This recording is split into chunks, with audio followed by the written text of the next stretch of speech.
In his post-fight interview, he did say that he was willing to stay at 160 pounds, fight for a world title, or move up to 168.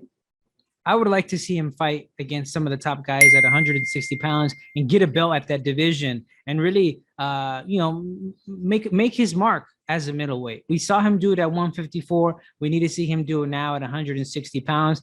And I think he's been wanting to do so for a long time.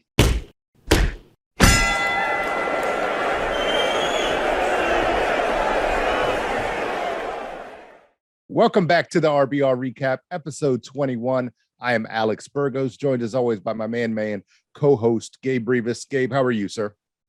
I'm doing very well on this Sunday afternoon, one day after going to the Jaime Munguia fight in Anaheim. So lots of fun out there and enjoying this Sunday to relax. Nice. We want to jump into that one first. We'll get to the Edgar Berlanga versus Alexis Angulo fight as well. But kicking it off with Jaime Munguia, I definitely want to get your thoughts. You were there, like you mentioned. Jaime Munguia, in a scheduled 12-round bout, took on Jimmy Kelly in a super middleweight fight, right? I thought it was at 164, but they ended up weighing at 165. That is to say that Jaime weighed in officially at 165, whereas Jimmy Kelly weighed in at 164. A rise in weight for Jaime Munguia, who's been campaigning at 160 for the last few fights. But obviously he's had some trouble with that weight. And you translated after the fight, and we can speak to what he said as well, how he felt and what he's ready to do in the future. But all in all, he had some early trouble, I think we could say, with Jimmy Kelly, but ended up getting the stoppage over Kelly in round 5 and did what he had to do to get the victory. Now improves to 40-0 with 32 knockouts. It's kind of one of these, records that you look at and you're like, whoa, like he's so young, has a lot of victories, almost like Zurdo Ramirez, where you're just like, man, he's undefeated, got a ton of fights, but you still want to see him take that next step and fight the upper echelon in and around his division. And going into this weekend, I thought it was pretty telling because you had two guys in Jaime Munguia headlining on DAZN and Edgar Berlanga headlining on ESPN, that you're looking at both guys like, yes, really good talents, undefeated, but where are they going to be in a few fights? Where are they going to be in a few years? And you're hoping to now be able to tell a story with the fights that they're fighting and the kind of performances that they have. I thought Munguia did a better job of letting us know a little bit like what he can do and what he can't do. And he's been improving. And we've mentioned this on multiple episodes with Eric Morales in his corner. But I still see a lot of issues with the fact that he's getting hit, with the fact that he has trouble with certain styles. And when you start to think of, even the graphics that DAZN put up after, who's next? Quien le siga Jaime Munguia? Like, hyping it up. Triple G, you start mentioning these names, Jamal Charlo. I mean, those are difficult fights. If he's fighting this type of way, I don't know that he's even competition for any of these guys, really. Now, is he a rising star? Do people want to watch him? Is he exciting? Check. Yes, everyone can agree to that. But I still don't think this fight tells us much about who Jaime Munguia really is and can be against the top level guys. And so, Gabe, to kick it to you, what were your thoughts on the fight and in regards to some of the things that he said to you after the fight as well? To quote Jaime Munguia himself, he felt that he had lost 3 of the 5 rounds of the fight yesterday against Jimmy Kelly. And that was because he demonstrated, like you said, that he has some difficulties with a particular style. If you're quick, if you have good footwork and you can feint a little bit, you're going to give Jaime Munguia some trouble because of the speed, because of the footwork, and because, like you said, he has a little bit of difficulty in evading shots when they come in from a very quick fighter. Now, I think that partly is a function of Jimmy Kelly probably being smaller than other middleweights, and for me, looking more like a junior middleweight in terms of his size. How many people at 160 and 168 are going to be as quick as Jimmy Kelly in being able to cut the distance and land the shots? Dennis Hogan is a guy who's very similar, but that was at 154 as well. So I wonder if that has to do with this Jimmy Kelly and fighters like that being smaller. But it does raise concerns, like you said, if he fights a guy like Triple G and Jamal Charlo.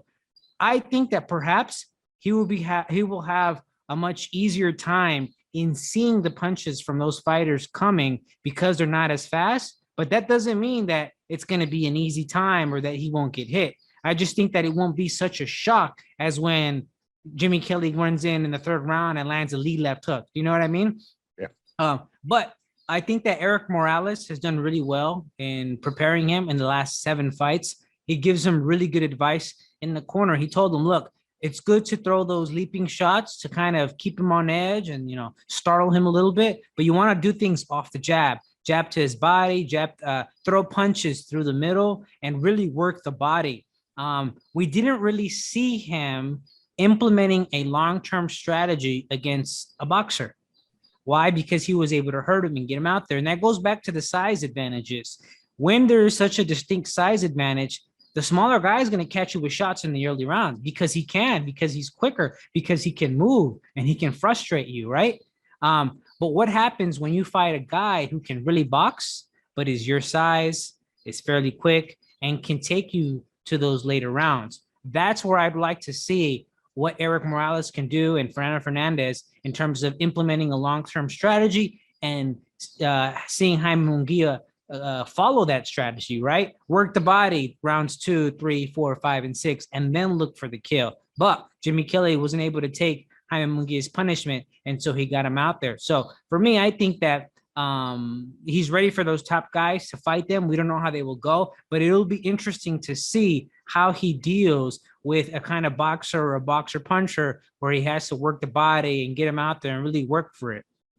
Yeah, and Demetrius Andrade's another guy that we didn't mention who would be, to your point, bigger, more athletic, more slippery, and probably would be able to sustain that. I think that's the thing here. Jimmy Kelly is not a world-class fighter. He's a former world title challenger, but he couldn't sustain that game plan throughout the 12 rounds. Then he starts getting in spots where he gets hit, and then obviously Munguia has power, was able to slow him down and then stop him. But I think guys like Andrade are not going to get in those spots as much, and will probably be able to sustain that game plan throughout the fight and make things more frustrating and difficult for Munguia. One thing I did like from him in his corner is they're honest. Like Munguia saying after the fight, yeah, I thought I was losing. Eric Morales telling him look, we're starting to lose these rounds. The fight is getting away from us. You got to do different things. I love that honesty.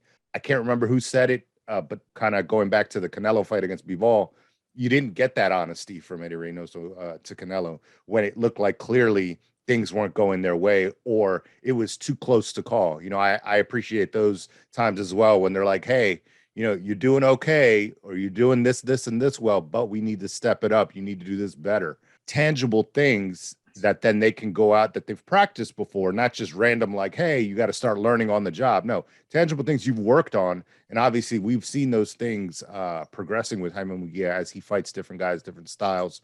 It's just, when we're talking about Jimmy Kelly being this tough, slippery, sleek fighter, it's okay, it's Jimmy Kelly, guys. Let's not, rewrite history here and act like he fought Demetrius Andrade. So look, I want him to be able to show, and this is Jaime Munguia, I want him to be able to show the detractors that, hey, I can step up my level of competition and then get that much better fight night and win the big fights. So, you want to see a guy, again, he's still young, but the time, I think we've been saying this on episode after episode because he's been busy.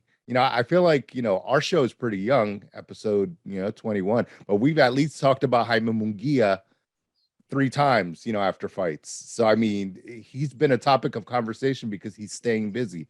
But every time we're like, all right, I feel like we said this last time, I'm checking my watch, it's almost like clockwork. He needs to step up and fight a viable opponent. Right. And what I also like about Jaime Munguia is what you said is that his team is honest with him and he's honest with himself. 7 fights ago, he made the decision with his team to move to a new trainer because he realized he had some flaws in terms of cutting the ring, keeping his hands down, and not keeping them hands up, working on his defense, using his jab. He realized, he and his team, that he needed to fix those things. And that's why he moved to the training camp of Eric Morales. And that shows a lot of self-honesty, that he's honest with himself and that he's surrounded by people who are willing to tell him the truth and say, hey, you're losing the fight. The rounds are slipping away. You need to start working the body. So at least from a mental standpoint, I think it's really good that he's demonstrating that because we've seen other fighters, even from a loss, they don't get the reality check. I'm not going to mention names, but there was a recent fighter who, even after what I thought was a convincing loss, he was kind of delusional and said, "No, I won this fight," and his whole team around him is delusional. Now with Jaime Munguia, I think they got an understanding of where he is, where he's going, and I think they're managing things well. But like you said, it's time to fight. One of those top fighters at 160. However, not to make too many excuses for him. At 154, I thought he had a good run. Obviously, he had to beat Saddam Ali for the 154-pound title. That was a true welterweight, but he happened to be the belt holder. And I think his mandatory was against Liam Smith, who had only lost against Canelo. And I think that was his only defeat. You know what I mean? So I think he deserves a little credit for taking that tough fight against Liam Smith, which, it was a really back and forth fight. Jaime Munguia overpowered him, dropped him, and won by decision. But at that time, was Liam Smith maybe top 5, top 10 junior middleweight? Mm-hmm. You know what I mean? But I think at 160, the guys are bigger, and I think it's a lot riskier to face the top guys. The division is deeper at 160, and I think he wants to manage his career well. And to go back to what you were saying, a lot of Mexican fighters, they'll get to 40 fights, right? 40 fights as a professional, and you're like, well, where are the top guys? Mm-hmm. I think that's also what also has to be a factor is the fact that there's no real amateur system in Mexico that can develop them like they do in the United States, right? You can start a professional career having done 200 fights because you fought all over the U.S., you won all these tournaments, maybe even fought in the Olympics. You don't get that kind of support in Mexico. So a lot of that amateur experience comes when you're 16 years old and fighting 10 times a year in Tijuana, which I believe was the case for Jaime Munguia. We know that was the case for Canelo Alvarez, who started like at 135 at 15 in Mexico. So I think that's also a factor that has to be considered when you look at the records of Zurdo and Jaime Munguia. And you see, because, if you look at Julio Cesar Chavez, you know what I mean? He had a lot of fights going into in the early part of his career before you really had these huge fights against Rosario and guys like that. So I think that's one thing we should keep in mind. Yeah, definitely. And when you have a legend like Eric Morales in your corner, I love the honesty, like you said. And I think he knows also it's not just about being undefeated. He was in a tremendous amount of fights that were high level, crowd pleasing. He won some, he lost some, but we don't look at him any less for losing fights against, Marc Antonio Barrera or Manny Pacquiao or whatever. Like, just fun, exciting fights, and hopefully, and again, it's with the caveat too, because Munguia is young, and like you're saying, that run at 154 is impressive, considering his age as well. So, and to correct what I said earlier, I think when he started, it was in 2013. So, geez, that's like, he was like 16, fighting 4 times a year, not 10 times a year. I was exaggerating, but he was fighting like 4 times a year at 16, 17, 18. But sorry, huh? Yeah, no, but when he's making his run like at 54, we're talking about like 23, 24. Now he's like 25. He's still young. I just would like to see them, because I feel like the 160 kind of track record now is following the pattern of 154. I'd like to see him break that a little bit by getting that one big name. Although Liam Smith is a good fighter as well to have on your resume at 154. But I kind of segue into something that he said too that I wanted to ask you about. He's saying, I feel good at 160, but I'm also ready to go to 168. Now, okay, let's wait a minute, because that's a whole nother beast as well. If he can be comfortable and not be fainting and all this other stuff at 160, I say stay at 160 and try to get one of those big fights. But if your body's telling you got to go up, that's going to be a little bit tougher at 168. What do you think where he stands in terms of, what weight division he should be at? In his post-fight interview, he did say that he was willing to stay at 160 pounds, fight for a world title, or move up to 168. I would like to see him fight against some of the top guys at 160 pounds and get a belt at that division and really, make his mark as a middleweight. We saw him do it at 154. We need to see him do it now at 160 pounds. And I think he's been wanting to do so for a long time. Things just haven't been able to, happen. So I'd like to see him stay at 160 pounds. There's a lot of fighters that he could fight. I think from a marketability standpoint, from on Jaime Munguia's end, if we already know that there's a big fight between Canelo and Triple G, irrespective of how that fight ends. In other words, even if Triple G loses, he's still going to be the middleweight champion. I wouldn't mind seeing sometime early next year a fight between Jaime Munguia and Triple G. Before then, I would like to see a fight against Jamal Charlo. I think they both want to do that fight. And I think it'll be good to see where he stands at middleweight. And there's no one better to demonstrate that than against Jamal Charlo. And I mean, there are other fighters he could face as well. Carlos Adames. I mean, it doesn't necessarily have to be a middleweight champion. There are other fighters who could definitely give him a challenge within the top 5 of the division. Yeah, definitely. Any of those guys you mentioned would be fun. And assuming that things don't get ugly for Triple G against Canelo, just because he's lost a step. So assuming he's able to get out of that fight and still wants to go into 2023 looking for big fights, then definitely a Triple G and Munguia fight would be exciting as well. But I'd love to see, like you said, a Charlo fight. Also on Saturday night, we had a Top Rank on ESPN card headlined by Edgar, the Chosen One Berlanga, taking on Alexis Angulo. Angulo, of course, has fought top fighters in David Benavidez and Sudo Ramirez. He's battle tested in his late 30s, so he's been around the block, but a serviceable opponent. One guy similar to Steve Rolls that is being put in front of Edgar Berlanga to, show, okay, hey, I can, be a good boxer, show that I have some skills, but then also, get the knockout or the stoppage. I think it was a really good opponent put in front of Berlanga. But once again, he did not deliver in the sense that he didn't put on performance that was crowd pleasing, and again, potentially could have lost. A lot of people on Twitter and in and around social media that were talking about the fight afterwards really were perplexed at the scorecards. We had 99-91 twice and 98-92. I don't understand how you give 9 rounds to Berlanga based on that performance. Again, I think it leaves us in the same spot. You kind of mentioned this before when we were talking off camera. Leaves us in the same spot after the Steve Rolls fight. We're kind of scratching our heads like, what do we do with Edgar Berlanga now? I mean, again, Fat Joe, all the entertainment people, everyone that's there for him to watch him. It was crazy. Like, you see like Amanda Serrano and her coach in the front row. They're like yelling. Everyone's like yelling instructions at Berlanga, wanting him to be something or do something that he's not. Even, at a certain point was mind-blowing that he tried to bite Angulo later on in the fight, just showing his frustration. Now, after in the post-fight interview, he said he was getting elbowed, but just mind-blowing, where he's come from, that knockout streak to now. And obviously you could tell he's learning on the job, changed trainers.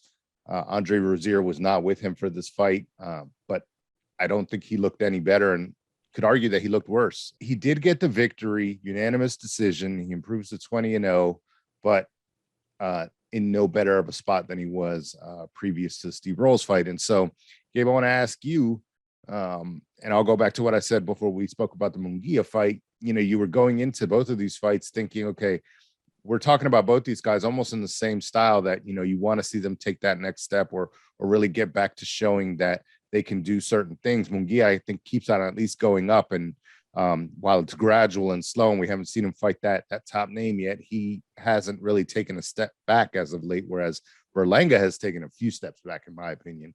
And I will go back to what I said previously after the Rolls fight, is like, he should be learning on the job on undercards. We may not even see him like on non-televised stuff. Get him rounds and get him accustomed to doing other things besides knocking guys out, because I think he's in his own head. And, the Chosen One, the monster, all this, put that stuff to the side, man, because it's getting bad at this point. And I think one person even mentioned it on Twitter. It's like Top Rank's going to ride this train because he sells tickets until he gets knocked out. And then we're not going to hear about Edgar Berlanga again. So, Gabe, kick it to you just in terms of what you thought of the fight and what should be next for Edgar Berlanga. Boxing can be a very ruthless sport. One day you're treated like a god, and the next day nobody thinks you can do anything in the sport ever again. And in this case with Edgar Berlanga, he's a victim of his own early success, right? I mean, so many first round knockouts. It was hard to go anywhere from there but down, even though they were against lesser tier opponents. And And so with his last three performances, unfortunately, his stock has gone really down. And some people are saying it's gotten to the point where like there's no return. He may never be able to get that same kind of respect or prestige in terms of being a fighter that he did when he was scoring all these first round knockdowns. The kind of glitter has gone away from him as a fighter. But I think we're back to square one. And that's the conversation we were having last time. Like you mentioned, that let's have some off the radar fights. Let's have some undercard fights. Maybe the torch that he has been passed is a little bit too heavy right now. Let's have him have a few more fights so that now that he sees what's wrong and what he needs to work on, he could take a few fights under the radar so that he can develop his skills without having all the pressure of everyone, the media, Puerto Rican fans, keeping their eyes on him. It's interesting to compare him and Munguia, right? Because it's very similar. But Munguia, I think, I think Munguia, when he started, I don't think people had that high of expectations that they had of Edgar Berlanga. Why? Because it was clear that he had some flaws, he had some things to work on, right? And then he ended up working on them. What's similar is that they were both main event fighters by that time. Mm-hmm. By the time that they started getting all this attention, Munguia was a main event fighter by the time he fought Saddam Ali. He fought on the Canelo Triple G2 co-main or undercard. I believe he was the co-main. But aside from that, he was the main event. So it was very hard to manage being the main event, having the spotlight, but also finding the right opponent so that he could win and continue working. And that's credit to the matchmaking that they were having, right? Because they could find good opponents, slowly bring him up and allow him to develop. With Edgar Berlanga, it's a little bit different because he's on ESPN, he's on the main event, but the fights that he has been given to allow him to develop have only made him look bad. And I don't think that's the matchmaking. I think that's perhaps Berlanga's and his team that need to really look closely at themselves and work on some of those problems and work on some of the, the technique and the boxing things that'll help them. Yeah, because like I said, the Angulo and Rolls fights, those are good fights. Those are good opponents to put in front of him at this time, you would think. I absolutely agree, but perhaps, he needs a little bit lesser opposition, not to knock them out, but durable guys so that he can work on those boxing skills and implement an actual strategy. Yeah, it's and kind of going back to something you said as well, the pressure, not just something that he created in terms of having that focus on him because he's scoring 16 straight knockouts, but also the whole like savior of Puerto Rico being that next guy. Now he has that, those eyeballs and that focus on him because people want him to be that next Puerto Rican superstar. Miguel Cotto was there last night with the Boxing Hall of Fame weekend and everything. It's just like, that's a lot of pressure.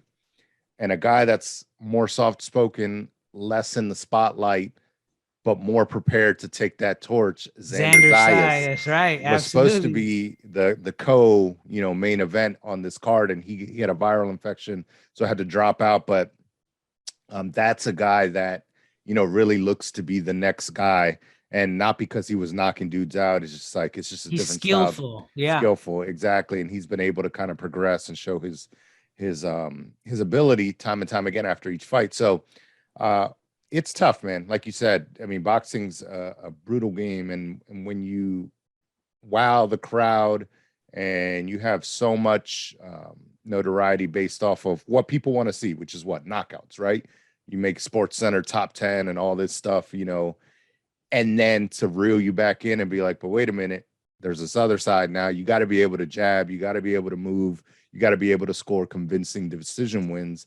And you haven't been doing that for so long. Obviously, it's been difficult for Edgar Berlanga. Unfortunately, not everyone's going to crumble when you touch them in the pros. And as your level of opposition goes up, like this fighter that we mentioned, Alexis Angulo, he's fought some of the top guys. And it's just crazy how just a couple of years ago, they're asking Berlanga, when are you going to be ready for Canelo? What do you think about David Benavidez? And we spoke to David Benavidez on an iteration of the Round by Round podcast back when he's kind of laughing the Berlanga fight off. And it's like, yeah, it's just a different fighter. You can't put those two guys side by side. And you may never be able to do that just because Benavidez is a special talent. But yeah, I think Top Rank, if they're really invested in Edgar Berlanga, and not just in it for the short term and just milking him for what they can. They really need to think about doing things different. Obviously, it's easier said than done. But if you look at it from the type of events they're doing, and he just does not need to be that star guy, the guy on the poster yet. He could get there still. Who are we to say that he can't? But you just can't anoint him the next Puerto Rican superstar based off of what's been going as of late. Let him try to continue to improve. And look, like we mentioned, Munguia is part of a boxing hungry culture and country as well in Mexico. So, there's always going to be a lot of eyeballs on fighters from either one of those countries. So I understand that, and it can be done, and with Munguia, he's got a legend in Eric Morales with him. Berlanga was working, and doing road work and stuff with Tito Trinidad, his hero as a mentor working with him, so good things, going on for him and trying to get to that point where you're like not in your own head thinking like, okay, everyone's here to see me. They just want to see a knockout. I got to get it done. Let those things come. Or also take 6 months off and study the game, go to the gym. Don't prepare for a fight. Prepare on looking at your toolbox and see what's missing. Right. And going over everything. It's like in math tutoring, right? When you tutor for math, you don't tutor people based on the homework they have. Because I was a math tutor before, you tutor them on everything that they're missing. If they don't know Boyo the professor. If they don't know how to do arithmetic, you start with that. You can't go to algebra if they don't figure out arithmetic. If they don't know how to do algebra, you can't go into algebra 2 and pre-calculus. So it's like all these foundational things that you have to study before you go into the building blocks. I think he needs to go back, look at his toolbox and see what are all the building blocks that I'm missing, work on that, build a solid foundation, then start training and preparing for his next fight. I think I think there are many times when fighters don't train for that. They train just for the opponent they have, rather than on training on becoming an overall skillful fighter and making sure from A to Z, they know how to do everything. They know how to count. They know how to throw each kind of punch. They know how to defend each kind of punch. They know how to counter each kind of punch. They know how to do different strategies. It's much better to train to be an overall good fighter than to just train for your next opponent, because it's always going to be different. Thank you for listening to the RBR Recap. Make sure to follow us on social media at RBR Recap and visit RBRRecap.com for the latest episodes.